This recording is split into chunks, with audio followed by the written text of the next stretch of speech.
حضرت محمد صلی اللہ علیہ وآلہ وسلم کا وہ واقعہ جب آپ صلی اللہ علیہ وآلہ وسلم نے اسلام کے دشمنوں کی وجہ سے مکہ سے مدینہ ہجرت کی۔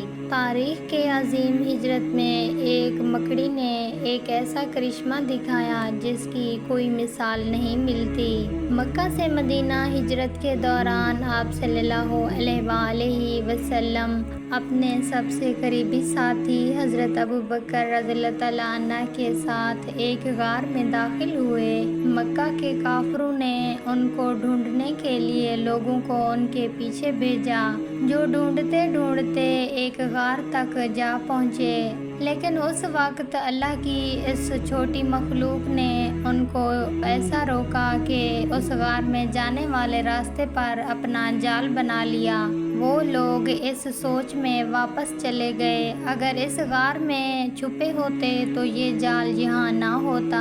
کہتے ہیں کہ حضرت محمد صلی اللہ علیہ وآلہ وسلم اس غار میں تھے تو جبرائیل علیہ السلام نے اللہ سے عرض کی، اے اللہ، مجھے اجازت دے تاکہ میں جا کر اپنے پروں سے اس غار کو بلکہ اس پہاڑی کو چھپا دوں۔ تو خطاب ہوا، اے جبرائیل، حقیقی سردار میں ہوں اور یہ میرا ہی کمال قدرت ہے۔ اللہ کے حکم سے ایک کمزور مکڑی کو مقرر کر دیا گیا اور اسے ہی حفاظت کے لیے بھیجا گیا۔ پھر اللہ تعالیٰ نے مکڑی سے فرمایا، ہمت بلند رکھنا، ایک دن میرے محبوب تمہارے پاس آئیں گے۔ وہی مکڑی اس امید میں وہاں 700 سال اس غار کے منہ پر بیٹھی انتظار کر رہی تھی۔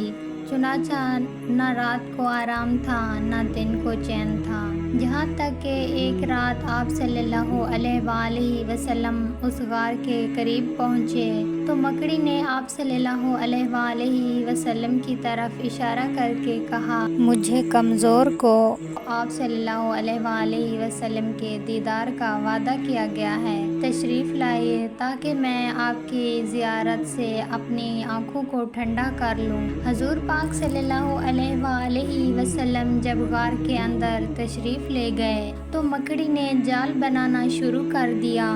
تو حضور پاک صلی اللہ علیہ وآلہ وسلم نے حضرت ابوبکر صدیق رضی اللہ تعالیٰ عنہ سے کہا، ایک وقت میں اس فکر میں تھا کہ میری امت اس باریک پل صراط سے کیسے گزرے گی، تو اس وقت یہ معلوم ہوا کہ مکڑی ایک کمزور مخلوق ہے، لیکن اللہ نے اس کمزور مخلوق سے ایسا کام لیا جس میں انسانوں کے لیے ایک بڑا راز پوشیدہ ہے۔ مکڑیاں جال بڑی مہارت سے بناتی ہیں، ایسی مہارت سے کہ کوئی نئی ایڈوانس ٹیکنالوجی مشین بھی اس کا مقابلہ نہیں کر سکتی۔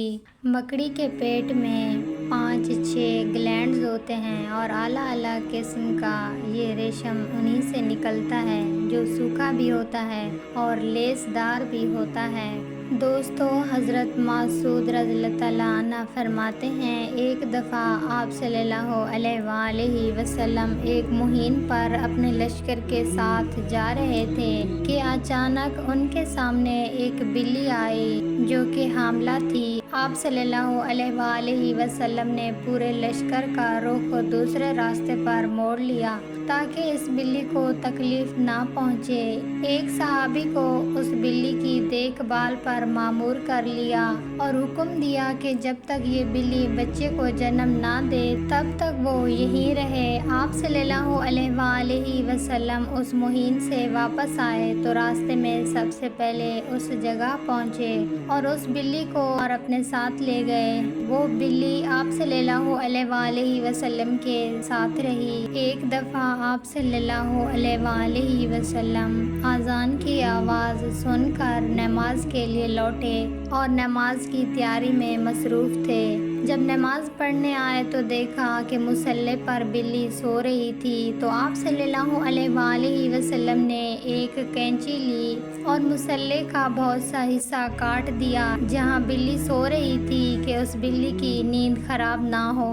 ایک دن حضرت ابو ہریرہ رضی اللہ تعالیٰ عنہ کہیں جا رہے تھے کہ آپ صلی اللہ علیہ وآلہ وسلم نے دیکھا گرمی کی شدت سے ایک بلی دیوار کے ساتھ چپٹی ہوئی ہے۔ اسے اٹھا کر گرمی سے بچانے کے لیے اپنی آستین میں چھپا لیا۔ انہوں نے محمد صلی اللہ علیہ وآلہ وسلم کو بتایا کہ کیوں انہوں نے ایسا کیا۔ حضرت محمد صلی اللہ علیہ وآلہ وسلم نے فرمایا کہ ایک عورت کو اس لیے جہنم سے بچا لیا کیونکہ اس نے ایک پیاسی بلی کو پانی پلایا تھا۔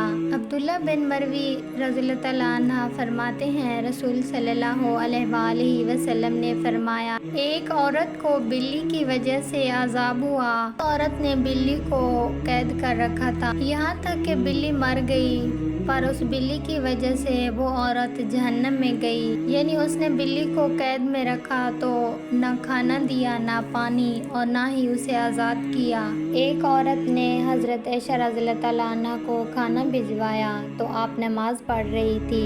اس عورت نے کھانا باہر رکھ دیا تو بلی آئی اور جا کر اس نے کھانا کھایا۔